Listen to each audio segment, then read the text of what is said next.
नमस्कार। तो कल आप यह रात का चौकीदार सुरेश कुशवाहा तन्मय जी की जो कहानी है वह देख रहे थे कि जिन कहानी में उन्होंने एक सामान्य आदमी जो चौकीदार, लेकिन उनका काम कितना महत्वपूर्ण होता है, उनके भरोसे पर पूरी की पूरी कॉलोनी किस तरह रात के समय आराम से सो जाती है, ये बताने का प्रयास उन्होंने इस पाठ के माध्यम से किया है।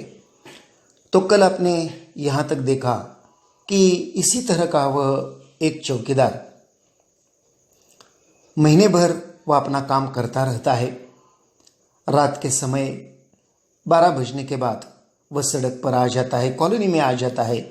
सड़क पर लाठी ठोकते, सीटी बजाते, लोगों को सचेत करता हुआ वह कॉलोनी में रात भर चक्कर लगाता है। एक महीना पूरा हो जाने के बाद वह हर एक घर के सामने खड़ा रहता है, बड़े नम्रता से गेट बजाकर वह आवाज़ देता है, साहब जी पैसे। तो कुछ लोग उन्हें पैसे दे देते हैं, कुछ लोग पैसे नहीं दे देते, और इसी तरह जितना भी कुछ मिलता है उनमें से वह अपना परिवार चलाता है। किसी के बारे में कोई शिकायत नहीं है। जो दे उसका भी भला और जो ना दे उसका भी भला, इसी तरह। और कल आपने देखा कि वह खुद कहता है, मैं केवल पैसों के लिए काम नहीं करता। वह है मामूली सा आदमी, लेकिन फिर भी उनके विचार कितने बड़े हैं, केवल पैसों के लिए काम नहीं करता। और इसी तरह वह अपना यह काम निभाता रहता है। और जब वह लेखक के घर में चला जाता है तो कई सवाल उन्हें पूछे जाते हैं। और भी एक सवाल, अच्छा बहादुर सोते कब हो तुम? मुझे लगता है यहाँ तक आप आए थे, अब हम आगे देखेंगे। अच्छा बहादुर सोते कब हो तुम? यह फिर प्रश्न करता है। साहब जी, रोज सुबह 8-9 बजे एक बार कॉलोनी में चक्कर लगाकर तसल्ली कर लेता हूँ कि सब कुछ ठीक है ना, फिर कल की नींद पूरी करने और आज रात में फिर जगाने के लिए आराम से अपनी नींद पूरी करता हूँ। अच्छा साहब जी, अब आप पैसे दे दे तो मैं अगले घर जाऊँ। अरे भाई, अभी तुमने ही कहा कि जो पैसे नहीं देते उनका ध्यान तुम्हें ज़्यादा रखना पड़ता है, तो अब से मेरे घर की चौकसी भी तुम्हें बिना पैसों से ही करनी होगी, समझे? जैसे आपकी इच्छा साहब जी। और चौकीदार अगले घर की ओर बढ़ गया। लेखक कहता है कि मैंने जब उसे पूछा कि आप सोते कब है, तब वो बेचारा कहता है कि साहब जी रोज़ सुबह 8-9 बजे फिर एक कॉलोनी में वो चक्कर लगाता है। कोई तसल्ली तो रात के समय नहीं हुई, सब कुछ ठीक ठाक तो है ना, वह सब देखता है।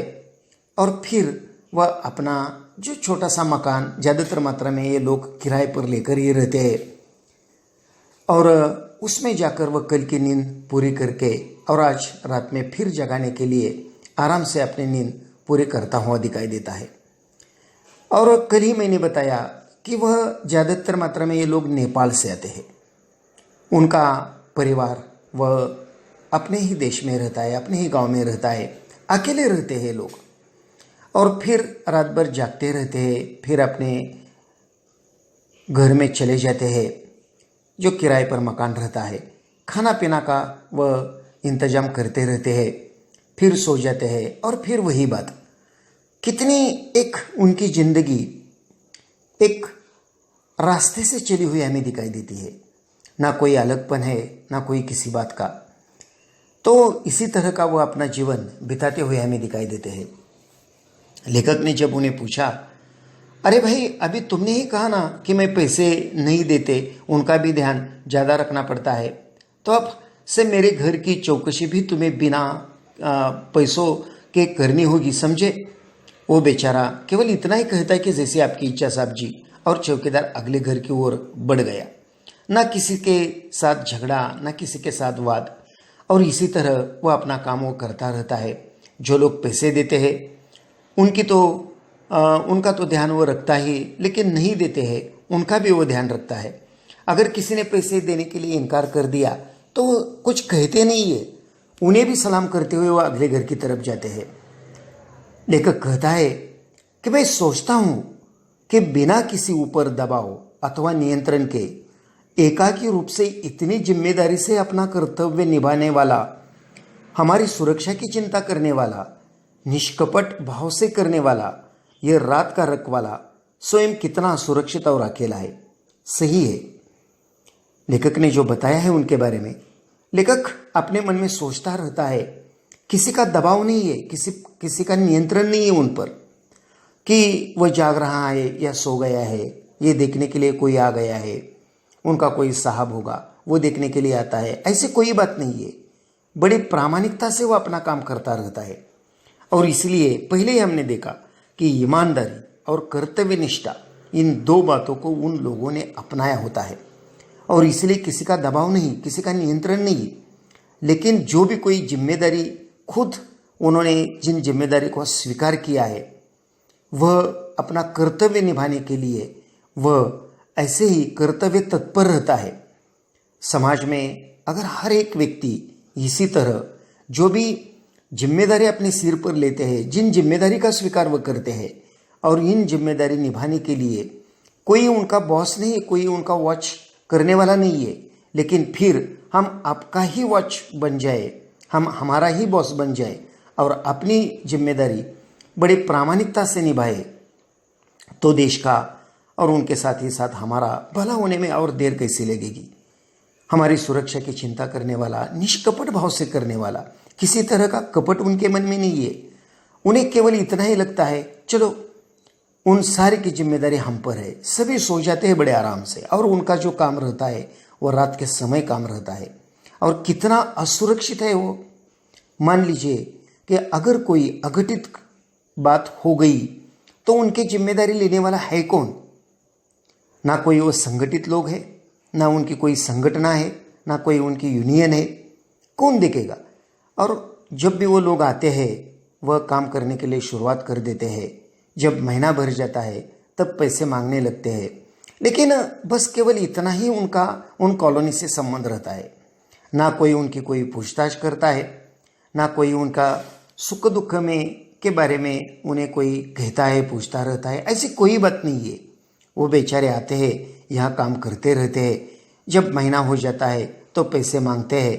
कई ऐसे लोग हैं कि जिनका महत्व तो जानते नहीं है, लेकिन जब कभी किसी रात के समय अगर उनकी सीटी की आवाज़ नहीं आई, लाठी की आवाज़ नहीं आई, तब उन्हें ऐसा लगता है कि अरे वो आज आया नहीं है, अरे आज वो आया नहीं है, ये तो कहते रहते हैं। लेकिन जब पैसे मांगने के लिए वो लोग आते हैं तब उनके साथ ये जो लोग हैं वह किस तरह का व्यवहार करते रहते हैं। और इसलिए ये रात का रखवाला स्वयं कितना असुरक्षित है और कितना अकेला है। कहाँ उनका गांव, कहाँ उनका परिवार, और यहाँ आकर वह काम करता रहता है। जैसे कि मैंने कहा कि वह असंगठित है, ना उनकी कोई संगठन, ना कोई उनकी यूनियन, और इसलिए काफ़ी असुरक्षित है। अगर उनके साथ कोई दुर्घटना घटित हो गई तो कॉलोनी में उनकी जिम्मेदारी लेने वाला कोई भी नहीं होता है। और इसी तरह लेकिन फिर भी वह काम करता रहता है। शायद कहा जाता है कि जिसका कोई नहीं उसका खुदा है यारो। और इसी तरह से वह अपना काम निभाता रहता है। और जब लेखक उन्हें कहता है कि अरे भाई, अभी तो तुमने ही कहा कि जो पैसे नहीं देते उनका ध्यान तुम्हें ज़्यादा रखना पड़ता है, तो अब से मेरे घर की चौकसी भी तुम्हें बिना पैसों से करनी होगी। तब ये चौकीदार समझ लेता है कि उन साहब को पैसे नहीं देना है। वह आगे चला जाता है, दूसरे घर की तरफ चला जाता है। लेकिन लेखक कहता है, मैं रात भर ऊहा-पोह में रहा, ठीक से नींद भी नहीं आई। सवेरे उठने तक मैं निर्णय ले चुका था। मैंने चौकीदार को बुलाया, उससे कहा, मेरे घर की चौकसी करने का तुम्हें पूरा मेहनताना मिलेगा। चौकीदार ने सलाम किया और वो चला गया। मैंने चैन की सांस ली और उसके प्रति श्रद्धा बढ़ गई।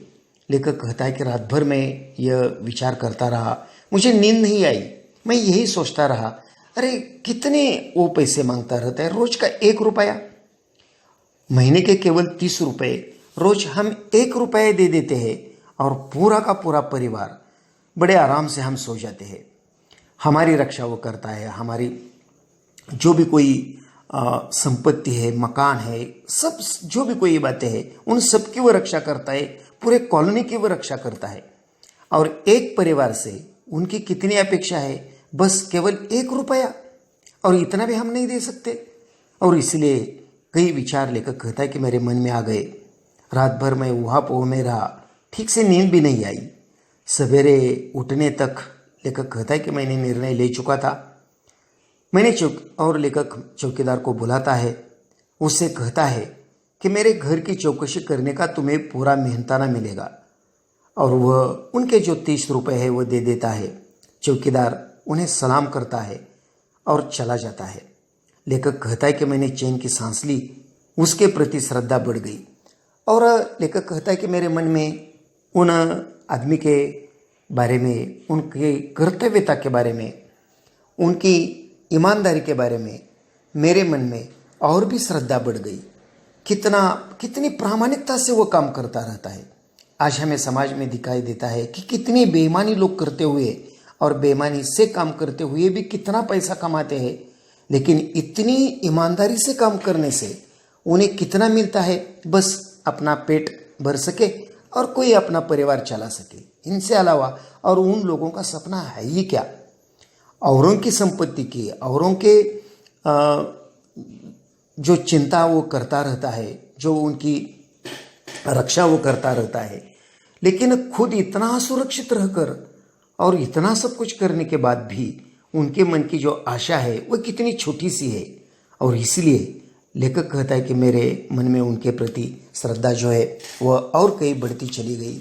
तो इसी तरह वह एक चौकीदार, एक गरीब व्यक्ति जो अपने परिवार का पालन पोषण करने के लिए दूसरों के घरों की चौकीदारी करता है, यह जानते हुए कि यह कार्य जोखिम भरा हो सकता है, परंतु फिर भी वह अपनी जान की परवाह किए बिना चौकीदारी करता है। और लूट डकैती करने वाले उसे अकेला पाकर उसकी पिटाई कर देते हैं। एक अकेला व्यक्ति इतने खतरनाक लोगों के गलत कार्यों को होने से रोकने के लिए उनसे भिड़ जाता है और अपनी जिम्मेदारी को पूर्ण करने की कोशिश करता है। जिस प्रकार देश की रक्षा के लिए सैनिक तथा क्षेत्र के लोगों की रक्षा के लिए पुलिस होती है, वैसे ही कॉलोनी, मोहल्ले या इमारत की रक्षा के लिए चौकीदार नियुक्त किए जाते हैं, जो निस्वार्थ भाव से अपना कार्य करते हैं और लूट डकैती करने वाले लोगों की मार भी सहते हैं। तो इसी तरह प्रस्तुत पाठ में लेखक ने चौकीदार के माध्यम से जहाँ इस पेशे से जुड़े लोगों की ईमानदारी, कर्तव्यनिष्ठता को दिखाया है, वही कुछ लोगों की मुफ्तखोरी को दर्शाते हुए जन जागृति करने का प्रयास किया है। तो इसी तरह सुरेश कुशवाहा तन्मय जी ने रात का चौकीदार इस कहानी के माध्यम से एक उपेक्षित समाज में जो एक वर्ग है, तो ऐसे कई समाज में ऐसे उपेक्षित लोग हैं जिनका काम बहुत बड़ा है, लेकिन उनका काम बहुत बड़ा है इस बात का एहसास हमें कभी नहीं होता है। और उनके काम की तरफ देखने का जो दृष्टि हमारी रहती है वो इतनी अच्छी नहीं रहती है। लेकिन फिर भी समाज में जो कोई समाज है, समाज की रक्षा है, हमारी संस्कृति है, संस्कृति की रक्षा है, और भी जो कोई बातें हैं, ये सब में ऐसे कुछ लोग हैं कि जो ऐसा हल्का फुल्का काम करते रहते हैं। लोगों की दृष्टि से वो तो हल्का फुल्का है, लेकिन वो ऐसा नहीं है, उनका काम उतना ही महत्वपूर्ण है। जो कि हम समाज में ऐसे कई लोग देखते हैं कि जिनके बारे में हमारे मन में कभी अपनापन तो बिल्कुल नहीं रहता है, केवल उनका काम, और ये लोग उनके बारे में हमारे मन में कभी अपनापन नहीं पैदा होता, कभी हम उनकी कभी पूछताछ नहीं करते, कभी उनके सुख दुख के बारे में हमें कुछ लेन देन नहीं है। हम हमारे ही जीवन में ऐसे कोई मस्त रहते हैं। लेकिन कभी कभी हमने अगर ये सोचना चाहिए कि अगर ऐसे काम करने वाले लोग समाज में ना हो तो क्या ऐसे काम हम खुद कर सकते हैं? तो हम ऐसे काम खुद बिल्कुल नहीं कर सकते। देख लीजिए कि साफ सफाई करने वाला आदमी, जो अगर वह साफ सफाई करने का काम ना करे तो क्या हम खुद अपनी रास्तों की, आंगन की, घर की या समाज की, सार्वजनिक जगह की कुछ सफाई कर सकते हैं? नहीं कर सकते। कचरा उठाने वाले लोग कितना महत्वपूर्ण है, लेकिन उनकी महत्ता हमें कभी नहीं समझ में आती। तो इसी तरह ये चौकीदार का काम भी उतना ही महत्वपूर्ण है, लेकिन उनके बारे में हमारे मन में ना कभी अपनापन है, ना कभी उनके बारे में हम कभी पूछताछ करते रहते, ना उनके काम को हम इतना महत्व दे सकते हैं, ऐसे कोई बात नहीं कर सकते। तो सुरेश कुशवाहा ने यानी कि तन्मय जी ने एक रात के चौकीदार के माध्यम से, वो एक प्रातिनिधिक पाठ है, एक रात का चौकीदार। ऐसे कितने लोग समाज में है कि जो चौकीदार की तरह है, अपना काम अपनी ईमानदारी अपनी कर्तव्य निष्ठता से करते रहते हैं, लेकिन समाज जब उनके कामों की तरफ देखता है तो इतनी अच्छी निगाहों से नहीं देखता है। तो ये बताने का प्रयास तन्मय जी ने किया है। तो जैसे कि मैंने अभी कहा कि रात का चौकीदार एक प्रातिनिधिक पाठ है। ऐसे कितने लोग हैं कि जो काम ऐसे करते रहते हैं, बड़ी ईमानदारी से कर्तव्य निष्ठता से करते रहते हैं। तो ऐसे लोगों के बारे में हमारे मन में अपनापन होना चाहिए। ना काम कोई छोटा होता है, ना कोई काम बड़ा होता है। काम की महत्ता उन बातों पर निर्भर रहती है कि वह काम हम कितनी प्रामाणिकता से करते हैं। जो भी काम हम बड़े प्रामाणिकता से करेंगे, बड़े ईमानदारी से करेंगे, बड़े कर्तव्यनिष्ठता से करेंगे, तो समाज में कोई भी काम हल्का फुल्का नहीं है। सब काम एक समान जैसे है। भगवान ने हर एक को अपनी अपनी जिम्मेदारी दे दी है, और जो भी कोई जिम्मेदारी दे दी, उन जिम्मेदारी को हम बड़े कर्तव्यनिष्ठता से निभाएंगे तो उन कर्तव्य के प्रति हमारे मन में आस्था निर्माण हो जाती है, और वह काम हमारा बहुत अच्छी तरह से हो जाता है। जो बड़ा काम हो, जो छोटा काम हो, उन सारे कामों को लेकर ही हमारी समाज की रचना आज चलती हुई हमें दिखाई देती है, जो समाज चलता हुआ हमें दिखाई देता है। और इसीलिए किसी को भी काम के या किसके भी काम को ना कभी कम समझिए। हर एक काम उतना ही महत्वपूर्ण है जो देश की प्रगति में अपना हाथ बांटता रहता है। और यही एक विचार सुरेश कुशवाहा तन्मय जी ने रात का चौकीदार इस कहानी के माध्यम से आपको बताने का प्रयास किया है। तो आप ये पाठ जरूर एक बार पढ़ लीजिए, और जो भी कोई सवाल उनके बारे में पूछा है वह भी आप स्वाध्याय पूर्ण कर लीजिए। फिर एक नया पाठ लेकर आपके सामने मैं जरूर आऊँगा। धन्यवाद।